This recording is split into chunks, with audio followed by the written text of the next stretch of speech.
Good morning, good morning, good morning. Hey, welcome to Wake Up West Coast. I am so thrilled to be back with you all this month. And whether you're here in person or joining us online, welcome to this month's version of Wake Up West Coast. It feels like it's been a long time since we were all here together. So I'm excited for today. You are in for a treat with today's topic and speaker.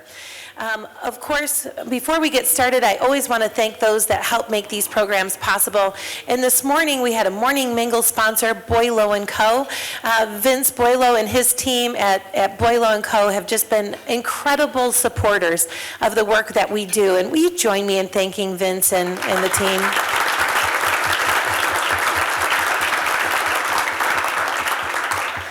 We also have a sponsor for today's program, and that's Corewell Health. And I'm joined by my friend Bill Hofer this morning, who is the regional market manager, something leader. We were talking about what his title actually is today, and it was really long.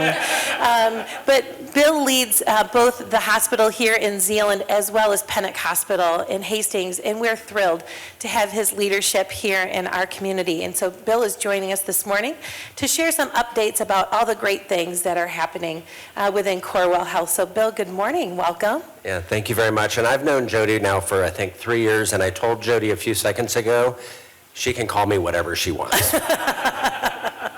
So I met Bill the first day that he was in town for the new job, kind of making the tour around, and we've been friends ever since. So thankful for his leadership. So kicking things off a little bit this morning, Bill, tell us about the work that you're doing to just help our community members live a more healthy life. What does that look like for you? Yeah, so one great example of that is that every 3 years we do what is called a Community Health Needs Assessment, and we do that in partnership with Healthy Ottawa, which is a consortium of a number of wonderful organizations. And as part of that, we survey our community, we survey thousands of people to try to get a good understanding of, what is going well from a healthcare perspective in their life and what is really not going well. What are the needs that they have that are unmet? What that does is it helps us as an organization really get a better understanding of how we can be helpful for the community. So we actually just finished that process with Healthy Ottawa a couple months ago, and this is our fourth time of doing that. And starting in March, we will sit down with our community stakeholders, our community board members, look at all of that data and try to understand exactly what we can be doing for the next 3 years to try to help our community. That's awesome. Love data. Drives the work that you do. Can you share with us a little bit about what happened as a result of the last time that you did this and the impacts that were made on our community as a result? Yeah, I would love to. So again, we do this every 3 years. We do this with a lot of community partners. And when we did this survey process the last time, we identified 3 primary needs related to improved access to mental health, improved access to care, and really just the need to promote healthy lifestyles. So as we get into this data, we're able to learn a lot about what those needs are. One of the things that we did this last time around is we identified the need to help with suicide prevention and mental health. So Corewell Health, Zeeland Hospital, along with many community partners, introduced the School Blue Envelope program. This is a program that is really intended to make sure that the employees, the teachers, the administrators at local schools have the tools that they need to identify when there is a potential need and to make sure that they're super well equipped to then take care of that young person or even a peer if that need arises in the organization. That's fantastic. A huge need within our community. As you're looking forward, do you see some issues bubbling up, or where do you kind of expect this next study to lead you? Yeah, so I don't want to suppose what we're going to find when we look through the data, but I think what we do have inequities in our community. And when I say that, it's important to note that having an inequity does not necessarily mean that someone else did something bad to someone else. Sometimes it's just a consequence of life. It could be you have Blue Cross Blue Shield insurance and I have Medicaid.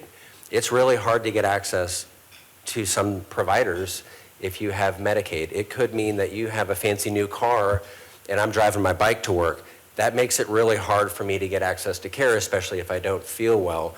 So what I suspect that we're going to see is that we do have inequities, and what we're hoping for is that we can work really hard with our community partners to find ways to break down those barriers and eliminate some inequities that exist in the community, because we all want all of our neighbors, all of our kids, all of our friends from church to be able to have access to good quality health care, and that's something that we're committed to.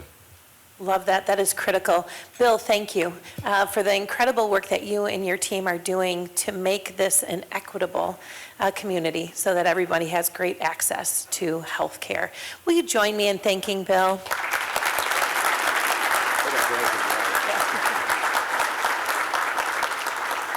All right, if you come to a chamber event, you know that we're always going to make time for some networking, and we want to do that this morning. So we're going to take a few minutes for you to chat with the people at your table. And so what I'm going to ask you to do this morning is share your name, your role, the company that you work for, and something that you're celebrating right now, whether that's personally or professionally. All right, go. Okay, welcome back.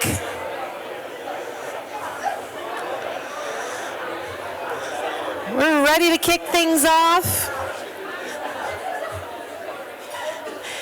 It's always dangerous to turn you loose for too long because it's fun to get into those conversations, hard to stop. So I'll encourage you to stick around afterwards and continue those conversations and the connections that you just made at your table. But now I am thrilled to introduce today's speaker. I met Robert Heath back in 2021. Robert showed up at the golf outing that we were having. I was working the registration table, and I walked him over to show where he could drop his bags, and about 30 minutes later I made it back to the registration table because we found that we just really clicked.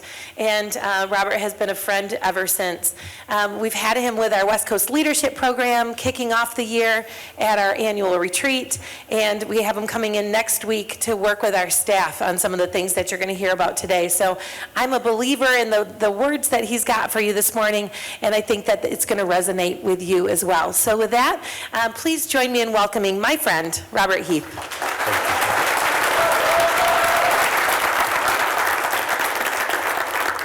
Good morning, good morning, good morning, all. Is the mic working? Can you hear me? Awesome. Good morning to everybody watching on the live stream as well. I'm very pleased to be here with you today, and I thank you all for taking this time out to come and hear, hopefully, what is beneficial to your life, but at the best, to give me your attention for a little bit. It is greatly appreciated. And so I want to start by telling you a little bit of a story. Have you ever been in one of those situations where you know you're about to win the argument? Like, you've laid it out, and you've done what you need to do, and everybody in the room can kind of feel it. And the other person in the room knows it too, and you're like, yes, I got him, right? And I'm about to get what I was trying to get. Not the nefarious, like, I'm better than you way, but I'm really arguing for something that I'm passionate about. I'm really trying to understand exactly how to move this forward, and I finally think I got it, right? Anybody ever had that experience before? All right, so this is a story about that, but I wonder if yours turned out like mine, because mine turned out like this. I don't want to hear anything more about it, Heath. Yeah, it looked a little bit like that. So, fun story about this picture is completely aside from this conversation. That is my actual platoon sergeant from Officer Candidate School when I was in the Marine Corps. Did not know that when I was selecting the picture, like when I was looking for pictures, saw it, and then when I looked closer, I was like, that's Gunny Gomez. So that wasn't him yelling at me, but I've definitely been in that position before. But back to the story. That conversation was actually happening at a legal meeting where I was advocating for us to do something with a particular Marine that we were dealing with. Now, a little bit of backstory. I was a company commander for one of the largest companies on our base in Camp Lejeune, which is the second largest base in the Marine Corps.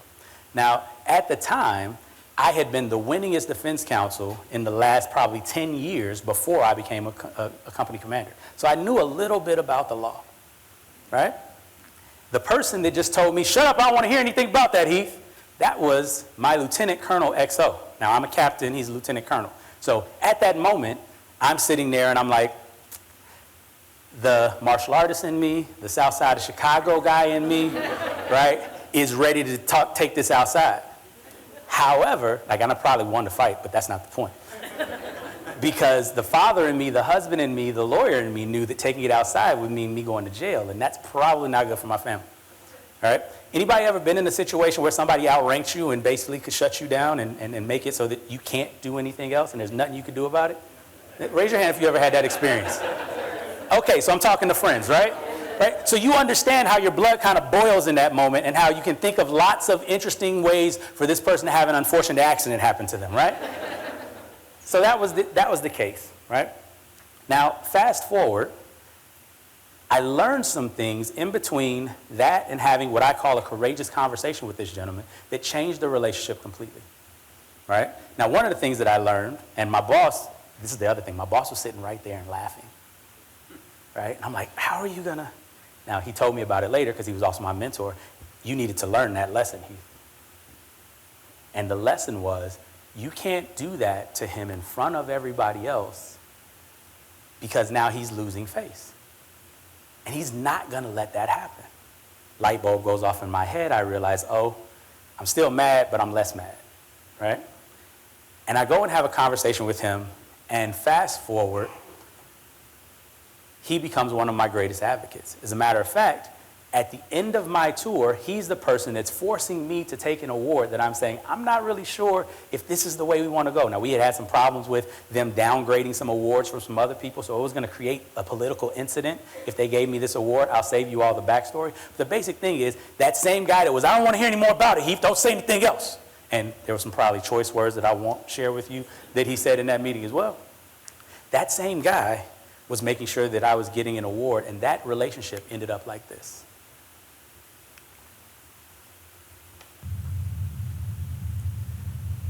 This is my change in Please command rise for the ceremony. presentation of the award. See that guy on the Department of right? the Navy. This is to certify that the Secretary of the Navy has awarded the Navy and Marine Corps Commendation Medal to Captain Robert A. Heath, United States Marine Corps, for meritorious service while serving as Company Commander, Company B, Headquarters and Support Battalion, Marine Corps Installations East, Marine Corps Base Camp Lejeune. You see that guy on the right? That was the guy that was laughing at me. If you saw me smirk a little bit, that was because he was standing there the whole time while they were reading the award trying to make me laugh and break my bearing. He was that kind of guy. But I got that award, not in my personal opinion, just because of being good at what I did, but because I cultivated a relationship. Because when I went into the same guy's office who had yelled at me, the same guy who had belittled me in front of everybody, that guy was the guy that was telling me that I was going to accept an award and that he had written it for me and that he had done the work, and he became one of my biggest advocates. All right? Now, I want to ask you today, are you interested in learning how to change those relationships that you have with some of the cantankerous people in your life? Some of the people that don't necessarily listen to you, that don't hear you, that you feel like there's nothing you can do to get them to get on board with you. Are you all interested in figuring out how you can actually make them be some of your biggest allies? Make them be some of your biggest assets to your team, how you can grow your influence. And remember, I was still a captain. He was still a lieutenant colonel. It's not like I somehow started to outrank him, but there was a change that happened. And that's what I kind of want to talk to you all about today. Raise your hand if that's something that would be interesting for you today. All right, awesome, perfect. Now on your tables, each of you all, there's some notes that if you haven't gotten them already, go ahead and pass them around. I want you to take about 30 seconds and think about what is one thing that you could take away from this talk that would be beneficial for you, that would make it worth you coming out here today and listening to me flap my gums. All right, and there should also be pens in the table as well.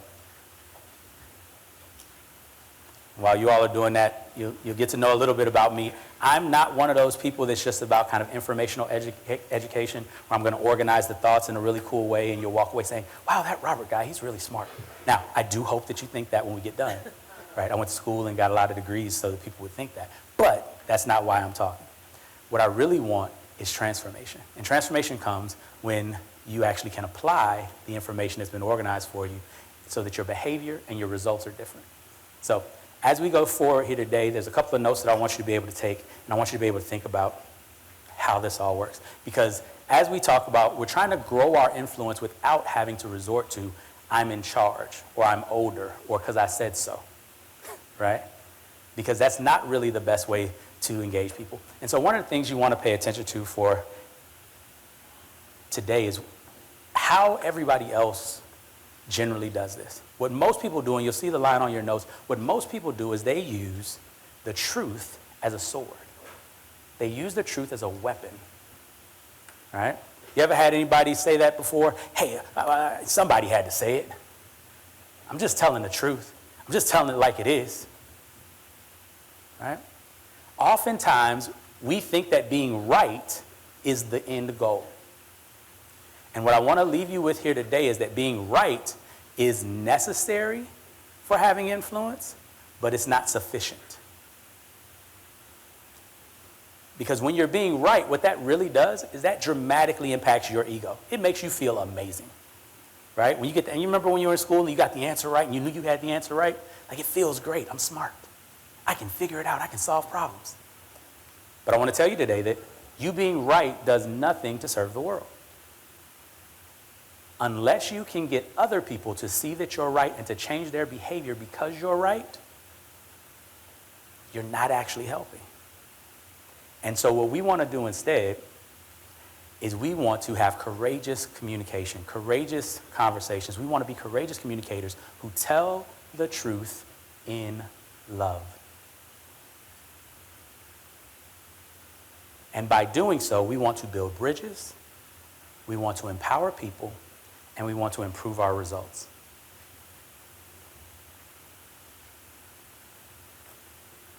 Here, let me put that back. Did everybody get that? All right, perfect. So, in order for this to make sense, there's a couple of key concepts that we're going to need to go over. Number one, you're going to need to know what are the 3 keys to having impact, to having influence, and to getting respect, right?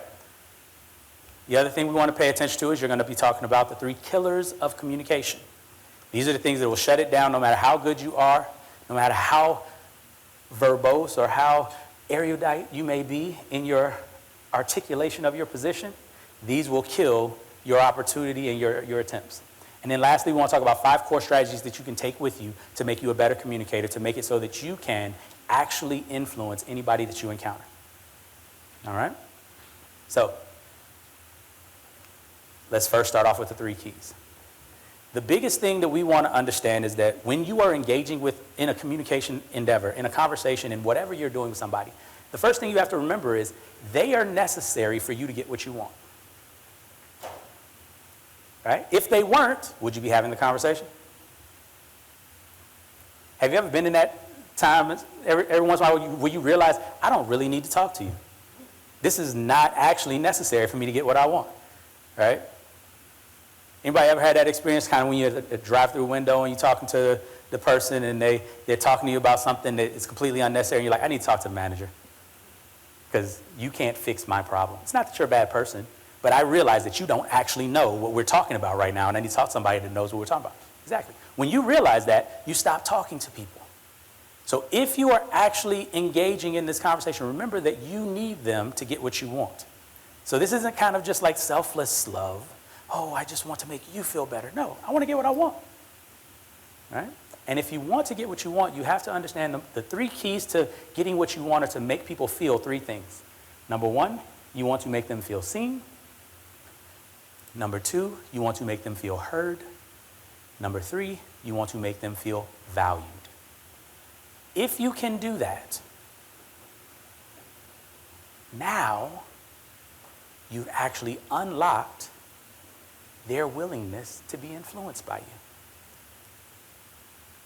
Because as Dale Carnegie said in the book that he wrote nearly 100 years ago, the most important thing to every individual person is themselves.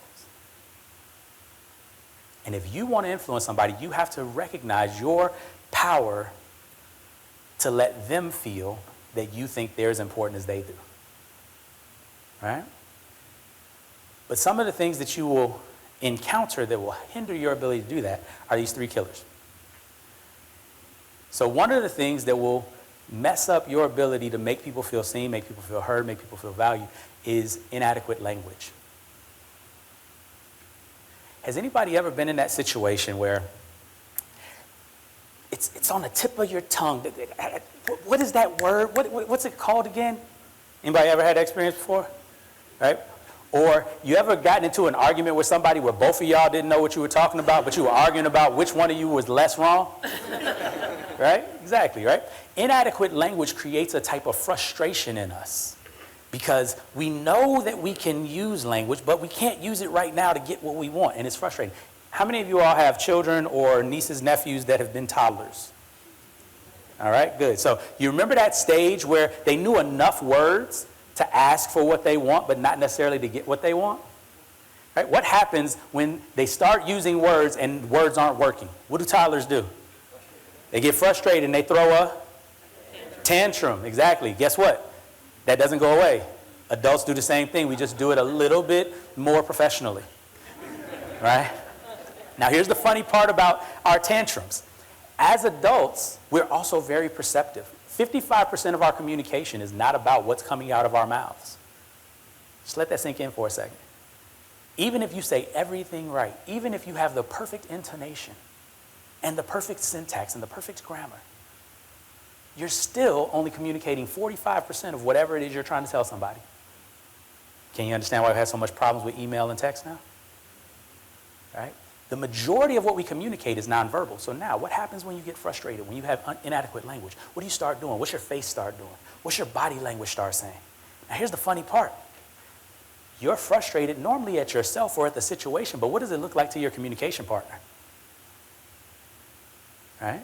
Oh, I don't know. And that brings up our second killer, amygdala hijack. Now, the amygdala is a small part of the brain that is part of the oldest functions of the brain, and it's our threat, no threat center. If you've ever heard of fight, flight, or freeze, this is where that is stored. And here's the thing that's interesting about the amygdala. The amygdala does not do big threat, small threat. It doesn't do gradations. It's yes or no, threat, no threat. And when it says threat, there's a cocktail of hormones that happen in your body quickly that you're not even aware of. They get you prepared to either fight or flee. Your heart starts racing.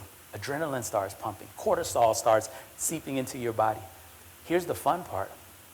Blood starts removing itself from your outer extremities, so your fine motor skills start messing up. And also, blood starts removing itself from your prefrontal cortex, part of your brain. Now, do you know what's housed in the prefrontal cortex part of your brain? All of your emotional regulation.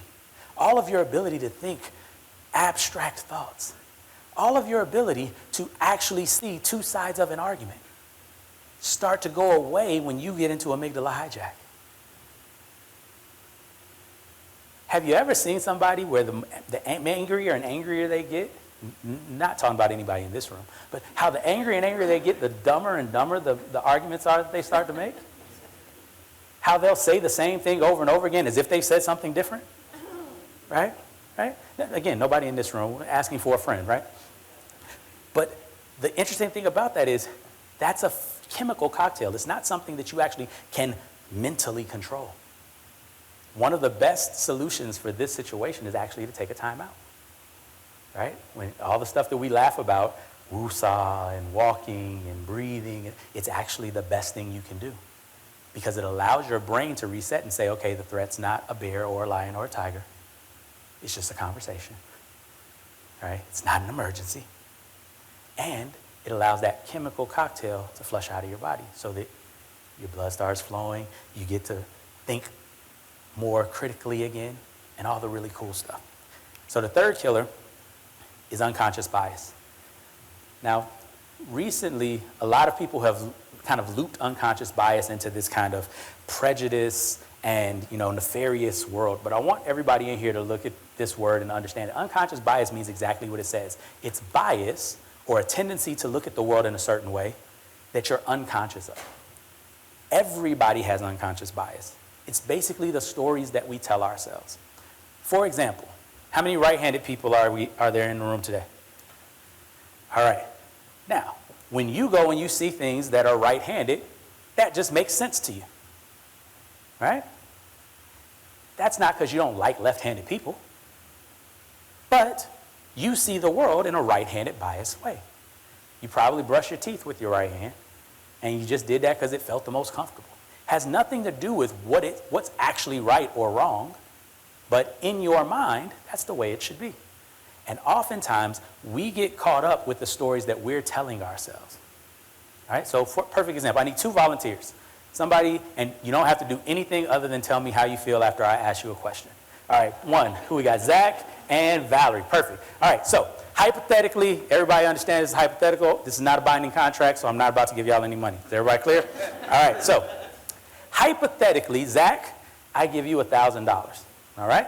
Hypothetically, Valerie, I give you $1,000. Now, here's the deal. Zach, you believe that I owe you $1,500. Tell me how you're feeling right now that I gave you $1,000. Like I want the $1,500, like you're lacking something, like where's the rest of my money, bro? Right?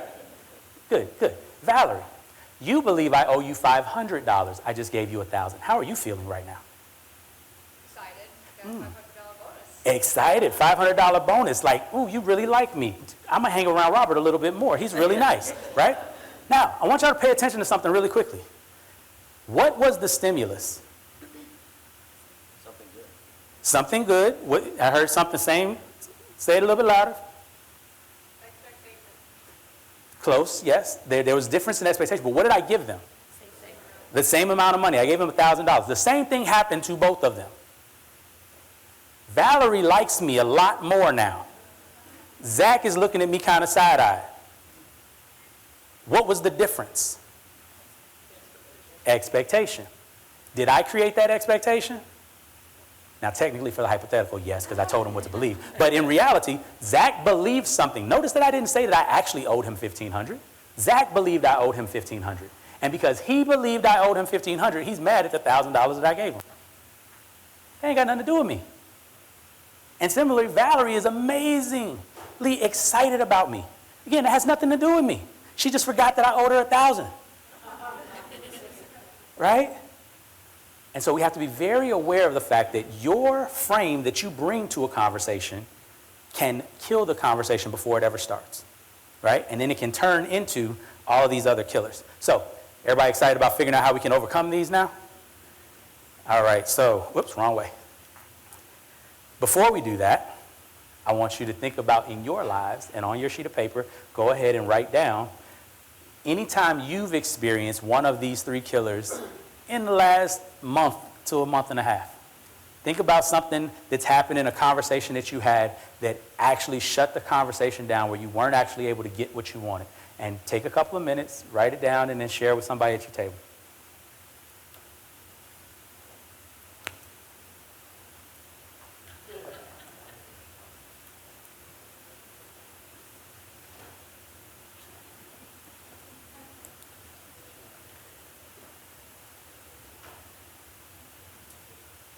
And the sharing part is important.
All right, let me get everybody's attention back to the front. I see we were doing some good sharing. We had some good stories to tell. Does anybody have a story that they're willing to share with the group? Do we have any good stories that we heard that we think would be good for everybody to hear? Anybody? Going once? Going twice? No takers? Oh, there we go. I got a friend over there in the left. Tell me your story. All right, I'll be vulnerable here. Thank you so much, I Melissa. had a Appreciate long day at work yesterday, and so when I got home, it was about 7:15, and husband's still just eating, kids are on the couch, TV's loud, they're watching Banana Ball, right? Season started, and it's just loud, and I realized, like, I am hungry, and if I don't eat right now, I'm about to chew everyone's head out. And keep in mind that this morning, we had to get up an hour earlier, one thing's going on at the Fire Fest, there's all these things that are happening, and I went to all of them, and I was like, we have to do this, we have to do this, we have to do this, but if I don't go eat right now, so my amygdala was totally hijacked last night. I felt bad, but I did have to remove myself from the situation, get food in me, and then I was a little bit better mom. I love it. Thank you. Let's give her a round of applause. Thank you for that. And here's an interesting thing about amygdala hijack stories. Oftentimes, after the behavior, when our amygdala has been hijacked, that's exactly how we feel, right? Ooh, I didn't really want to say that. I hope that they didn't think I was serious. Oh, I need to go apologize. I probably was a little bit mean, a little bit terse, a little bit crass, right? It happens exactly like that, right? So let's talk about how to fix that. There are 5 core strategies that you all need to learn in order to be able to avoid this in the future and actually be the type of person that can still have the conversations that you need to have, right? What we talk about is courageous communication. It's not dealing with the hard stuff. It's not Pollyanna, everything's always going to be a rose party and nobody's going to have a problem. No, these are difficult conversations we need to have, but there's a way to have them that actually does that first thing. Remember we talked about those 3 keys? That makes people feel seen, feel heard, feel valued, so that they're unlocked to then being influenced by you. And so strategy number 1, you have to define success. What is the purpose of this communication? Is it just a venting session? Might not be the proper person for it. Generally, the person you're angry with is not the person you need to vent to about being angry with them. Because is that going to make them feel seen, heard, or valued? No, it's about you. So you might want to think differently about having that conversation with that person. So define success. Why do you need this person for this communication? Now, if you need to be heard by this person, because sometimes we have to let people know not to mess with us anymore, not to do that to us anymore. We have to enforce boundaries. That's cool. But realize, what do you want the end of this conversation to be? Do you want it just to be that you talked? Or do you want it to actually be that they listened and that they changed their behavior? So defining success is the number 1 thing that we have to do. Next, and this is a little bit counterintuitive, right? Because we're thinking about us. We want to talk about us. No. Lean into curiosity. After you figured out why, bless you, after you figured out why you need to talk to them, why you need them for your conversation, the next thing you want to do is figure out what's keeping them from being influenced by you. What are the things that they're seeing? What is the perspective that they're bringing? What's going on with them? Lean into the curiosity about the other person so you can make them feel seen, feel heard, feel valued. Because step 3 is to actually experience and express empathy. Now, this is one of those hard things that we don't have enough time to go into really deep depth about, but I will tell you all to read everything that Brené Brown has ever written, because she is an expert on talking about empathy. And the best example that I've seen her give about empathy is the ability, instead of when you see somebody down in a hole, walking by the hole and saying, wow, it must suck to be in that hole. I'm really sorry that you're down there, right? And expressing sympathy while I'm up here and you're down there, right? Empathy is climbing down into the hole with them and being in the space where they are. It requires emotional fortitude. It requires bravery. It also requires that you have a way to get out of the hole before you climb down in there, because otherwise it's just 2 of y'all stuck in the hole, and that's not good for anybody, right? So you want to experience the empathy, but you then also want to be able to express it. How do I communicate to you that I feel what you're feeling? How do I let you know that you are seen, that you are heard, that you are valued from your position, from what you're dealing with?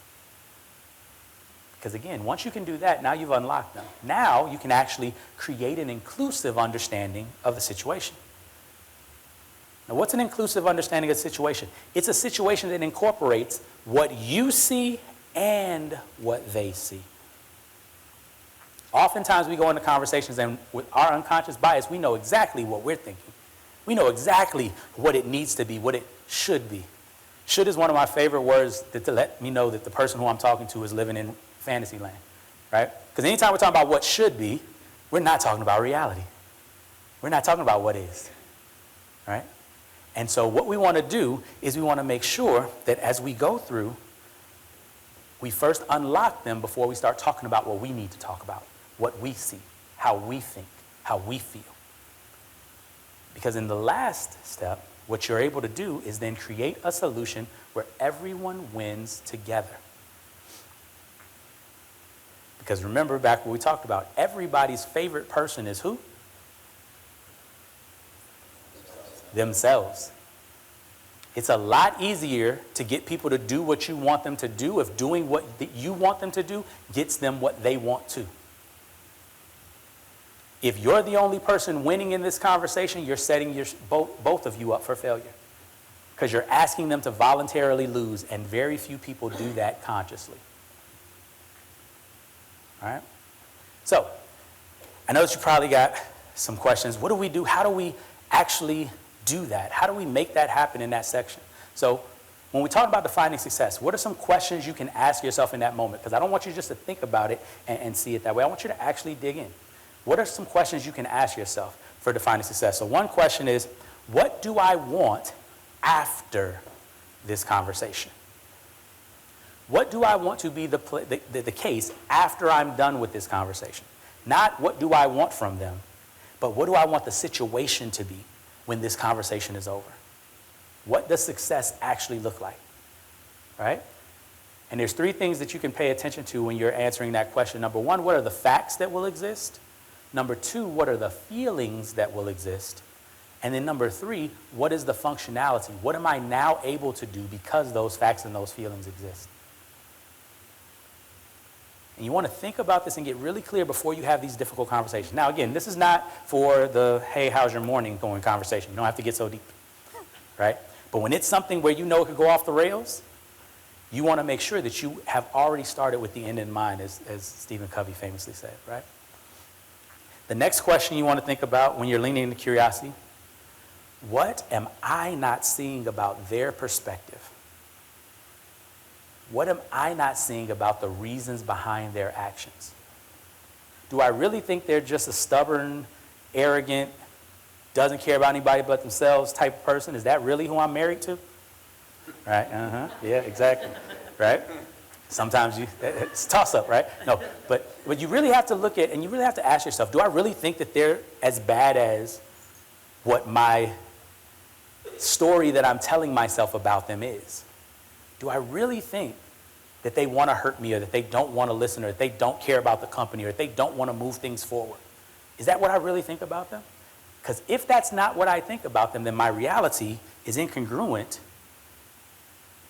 with what I know to be true. And so I need to lean into the curiosity of what am I not seeing? What am I missing? Right? Next thing, when you're talking about expressing empathy, if I saw the world exactly as they see it, not if I saw the world as I do with my unconscious bias, but if I saw it exactly as they see it, does it make sense for them to feel the way that they're feeling? Right? Oftentimes in the political realm, this is one of the most difficult things that people are able to do, right? Like we get on Facebook and just start throwing bombs and never for one moment step into the other person's shoes and say, if I felt like the country was doing this, that, and the third to me, how would I respond? Not whether or not that's true, because that's my bias, but if I believed it was true, what would I actually be feeling in this moment? Right? Even if I technically feel differently, I need to be able to see what they're thinking, what they're feeling. So then the fourth one, how do we create an inclusive environment or inclusive understanding of the situation? You want to ask, what information do they need to help them see my perspective? Now, again, this is a tricky one, because we like to think about what information I need to tell them so that they will understand. That's different. It's not what you need to vent out. It's what they need from you to give them a better understanding of what you're seeing. You're thinking about it from the perspective of what are they not seeing, right? This is the corollary of your leaning into curiosity. What, if they saw it, would make them understand me better, even if they didn't agree with me? And then the fifth thing, how do we create a solution where everyone wins together? What do they want? What is their definition of success? How do I know that what I'm trying to do is actually beneficial for them? Or am I just assuming, right? And so ultimately, what I want you to do now, as we have gone over those, you've got your notes, I want you to take a minute and just jot down really quickly, how can you use these 5 core strategies to increase your impact? Is there something that you heard just now that you think would actually allow you to improve that situation that you were kind of talking about, where the communication killers came in and really dealt you a blow? Right? Is there something that you could take? Is there something you could apply? And we're going to have some time for questions and answers, what I like to call stump the chump time, because I know I just presented a whole bunch of stuff, but I really want you to dig in. I really want you to think about, how can you apply it to your life? I already know it works for me. That's why I'm up here talking. But for you all, how do you make that work? Or how does it not work? If you have a question about, but what about this situation? But what about when somebody's like this? Go ahead and write that down as well. All right, take about a minute.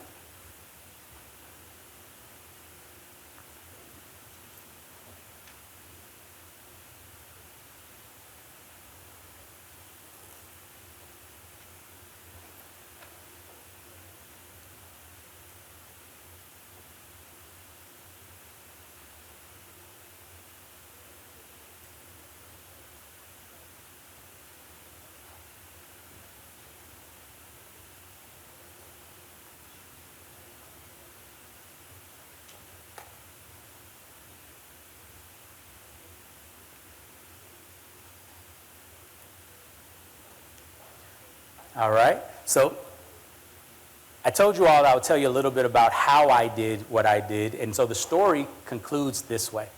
When I went into the Lieutenant Colonel's office, how did I use these strategies? I went into his office, and the thing that we were arguing about was a particular law that I knew was a law that he told me wasn't a law. And he was like, we were able to do it, and that's how we used to do it, because he came from the infantry world, and he was able to do it then. But again, I was defense counsel and like a lawyer and kind of knew the rules and knew that he was wrong. But that didn't save me. And so what I actually did is I went to him, and first of all, I apologized because I had put him on Front Street in front of everybody. And so I said, sir, I apologize that, I handled that the wrong way at the meeting. And I wanted to just ask you really quickly, because I know that you all used to do this and you all used to make it happen. I wanted to see, how did you all deal with this section right here? Because I've been really trying to figure out how to overcome that, how to figure out that. And I know if you were doing it, you all must have figured out how to do this. So could you help me figure out how you overcame this section? And I brought him the section of the MAR Corps SEPS manual, right, Marine Corps Separations Manual, that said that you can't do what he said you could do. All right? Now, but I didn't present it like, see, I told you. I presented it like, can you help me with this problem that I'm having? And he thought about it for a second. He said, Ethan, I'm not really sure. Maybe we did it differently. I don't know. Now, he never said, I'm sorry. He never said, oh, man, Heath, I was wrong. You were right. You were so smart. I should have listened to your wisdom because you were the most amazing lawyer that I've ever met. No, he didn't say any of those things, right? But what he did is he saw me differently. He saw me not as a threat anymore. He saw me as somebody who was trying to help and not trying to hurt. And he became one of my biggest advocates. When people would come and when there were things that were going on in my company that they were trying to go above me, to go around me, he would let me know, and he would shut it down. And like I told you, he wrote that award for me at the end of that. And so what I want to leave you all with is, if you can understand how to see people as people, as people who are good, who want to actually do good in the world, if you can tell the truth in love so that you can build bridges, so that you can empower, so that you can help, so that you can influence, you can have power and influence bigger than you've ever thought, regardless of what your title is, regardless of what your station is, regardless of where you are in your professional career. Because the key thing about it is people are people, and people want three things. They want to feel seen, they want to feel heard, and they want to feel valued. And there's a fourth one that they want as well. They want to be part of something that's bigger than themselves. And you have the opportunity to give someone that chance every time you engage in a communication, into a conversation, because you're trying to create something that allows both of you to get exactly what you want. And so the next steps for you all is that after you know how to increase your influence, you first have to align with your purpose in order to master and maximize your impact. Once you can influence people, now it's about where are you steering them? Are you steering them in the right direction? And so one of the things that we've done, have you all ever heard of Simon Sinek? Start with why. All right? One of the things that we've done is we've partnered with the Why Institute to help people figure out what is their purpose, what is their why. And there's a quick little assessment that they have on their website. Because we're partners and because you all are so amazing, we negotiated a special discount for you all if you want to figure out what is your why, what is your purpose. Because there are about 9 that we've figured out that exist. And if you can figure out what your purpose is, not only does that help you to align your actions with your purpose, but more importantly, it helps you to understand, remember that question, what is their definition of success? How are they seeing the world? What are they seeing that you need to be able to see? You get a lot of that information. So on your worksheets and also on the screen, and for those of you all that are live streaming on the worksheets that you have that you downloaded, there's a QR code that gives you a special discount. Feel free to take advantage of that if you want to. So, time for questions. This is the Stump the Chump time. I know that I did the organization part, but now we're at the application part. How do we actually do this? Who's got questions? What do we got? All right, there's a microphone that's coming around. First question over there.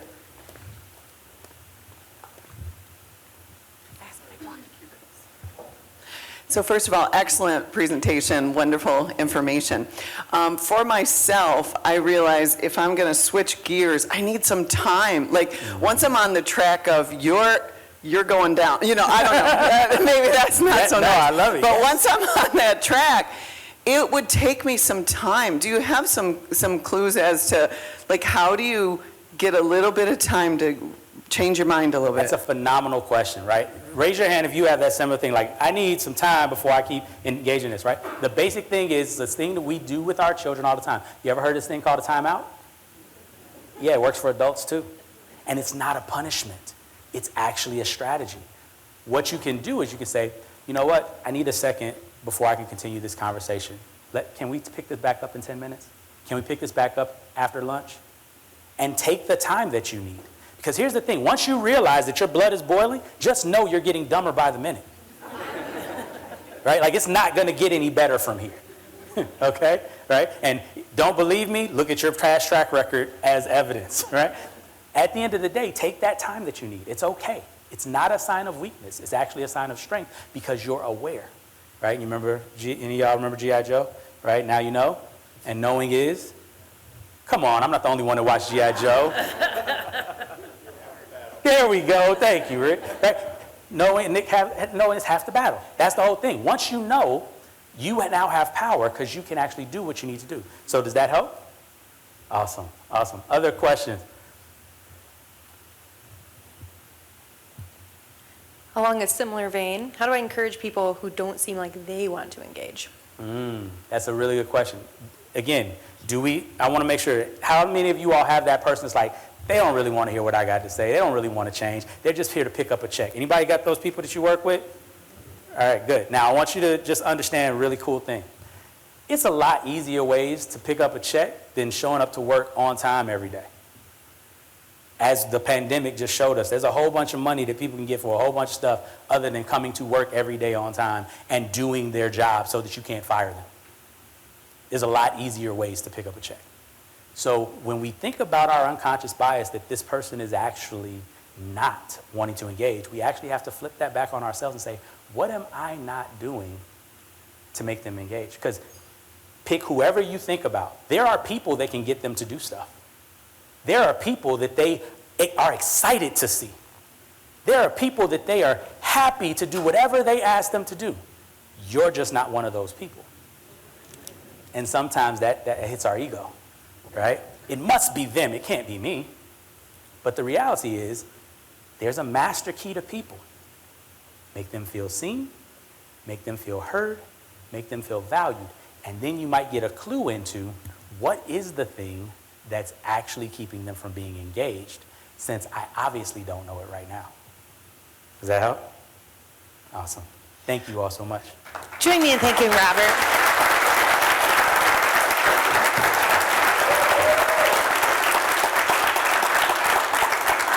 I feel like my amygdala might have got hijacked during that, where I'm thinking of all these different ways that I need to apply this in my own life. Robert, thank you for sharing that wisdom with us this morning. It also made me think about an event we have coming up that we are doing again with Boilo. So thank you again to Boilo & Co. for sponsoring today. They're also putting on an event at our chamber on February 22 at noon that's called Skills for Bridging the Divide. And it takes this content really and takes it to the next level, specifically around the political realm. And so we've got a lot of conversations maybe coming up at dinner tables around some of the political divide that is happening in this country. If that's something that you're looking for some additional skills on how to handle that well, join us on February 22nd. It's free of charge, thanks to the team at Boilo. We'd love to have you join us for that. We'll also be back here on March 13 for our next Wake Up West Coast. We're going to be joined by Dave Tebow and Travis Williams. They're going to be talking about how we're working to reimagine education and what that looks like going forward. So I hope that you'll be able to join us for that. And with that, I'll say thanks for joining us. Go make it a remarkable day.